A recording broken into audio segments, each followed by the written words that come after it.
चाहिँ अब के भन्छ आन्दोलनको लागि हिँड्यौँ। आन्दोलनको लागि हिँडेका छौँ हामी गिरेश र म। गिरेश डाइरेक्ट तलबाट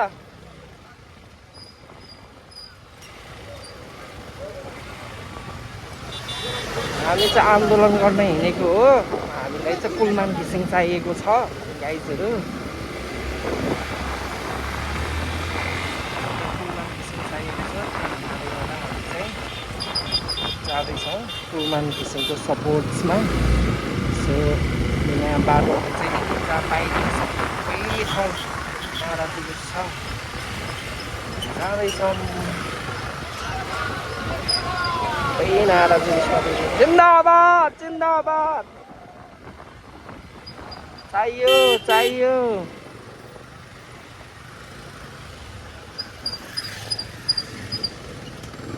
खस्ने सम्भावना छ धेरै। गिरेश सेतो पुल आयो, अब त्यहाँदेखि रातो पुल अनि कालो पुल। सेतो पुल आयो अनि त्यहाँबाट रातो पुल अनि कालो पुल। यही बाटो हो के सिधै पल्लो बाटो जानु पाए हुन्थ्यो। यो बाटो भन्दा नि साइड लाइट बाल्नु नि आधोको बाल्नु।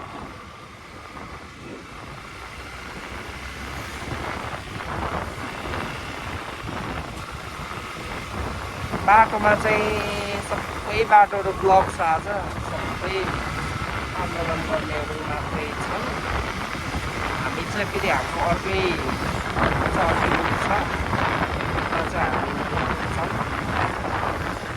गिरेश हामी छौँ।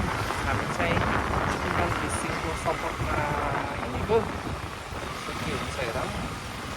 धेरैजना हुनुहुन्छ उता साथीभाइहरू पनि। अनि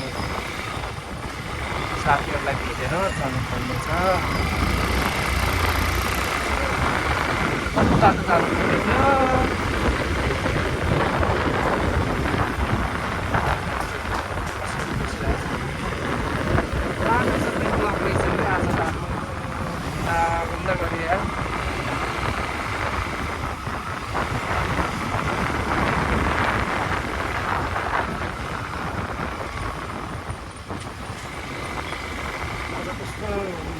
बक्सी नली आएछ अनि सफेरो भइरहेको। पल्लोबाट जाने हो, यही बाटो जाने हो।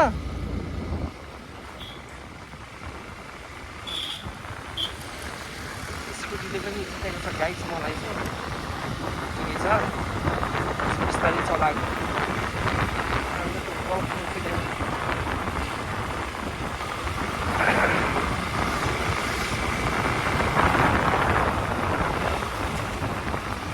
ग्लभ्स ल्याउनु पर्ने हो।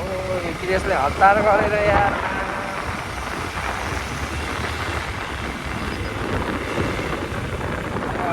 गाडी आएर आन्दोलनकारीहरू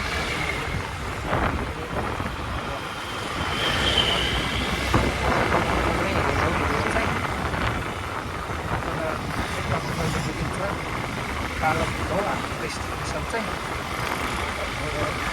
कालो फुल पनि पुगिन्छ।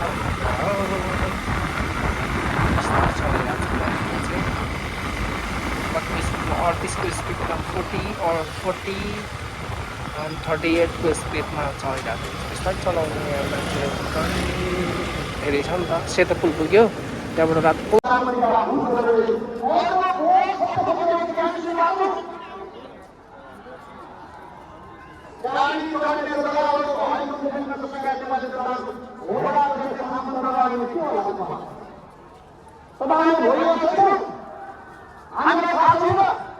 त्यसैले आदरणीय जनसमुदायहरू यात्र पश्चगमन गरेर हो नेपाली राजनीति हामीलाई किन बाटोमा लिएर सुधारिदिएको छ।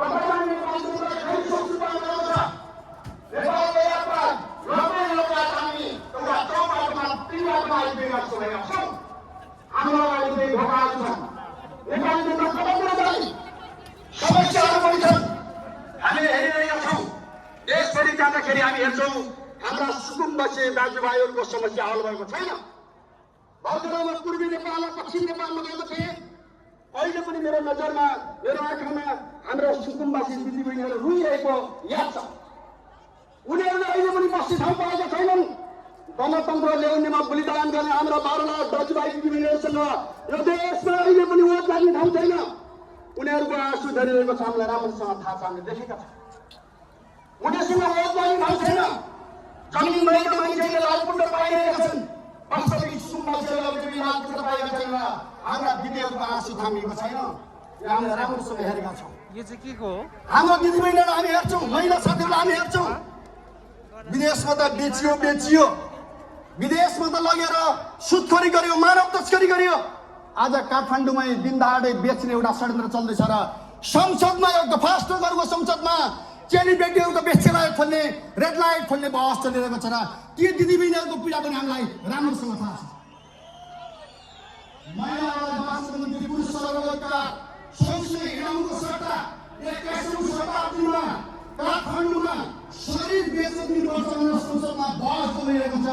त्यसको पीडा पनि हामीलाई राम्रोसँग थाहा छ। हामीले हेरेका छौँ हाम्रा किसानहरू चौपट छन्। आज मिटर ब्यागबाट चौपट छन्, चर्को ब्यागबाट चौपट छन्। म पूर्वमा जाँदाखेरि म एउटा अनुगमनमा पनि गएँ। 2 बिघा 3 बिघा भएको किसानले जम्मा 10 केजी गोड बोकेर फर्किरहेको छ। त्यहाँ शराब पिरहेको छ, उठिरहेको छ।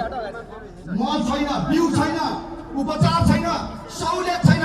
किसानहरूका समस्याहरू पनि चर्किरहेका छन्, हामीलाई थाहा छ। मजदुरहरूका समस्या पनि हामीले देखिरहेका छौँ। आज हामी देख्छौँ उचित ज्याला त छैन। संगठन खोल्यो भने रातारात मजदुरलाई कारखानाबाट निकालेको राम्रोसँग थाहा छ। यो गणतन्त्रमा आउँदैन। हामीले देखेका छौँ नेपालमा शिक्षकहरूको हुर्मत लिएको छ। शिक्षक साथीहरूलाई सुन्नमा कस्तो आएको छ भने शिक्षक साथीहरूलाई कैयौं पालिका मेरो छ। आज एउटा स्वास्थ्य अधिकारको माग गर्दाखेरि, पहिचानको अधिकारको माग गर्दाखेरि या तपाईँको चाहिँ स्थानीय जनताको अधिकारको माग गर्दाखेरि दमन गरिएको छ र गोली चलेको छ। त्यो पनि हामीले राम्रोसँग देखेका छौँ। कर्मचारीहरूलाई अहिले दलकरण र बुटकरणबाट कस्तो पारिँदैछ र कोही पनि कर्मचारी आज मनोबलमा उच्च छैन। दिन करार गएर बाँच्नुपर्ने अवस्था छ। निष्पक्षताहरू कस्तो हुँदैरहेको छ र हामीले हेरिरहेका छौँ। यो समस्याहरू हामी बुझेका छौँ। तर यसको मतलब कि नेपाल तपाईँको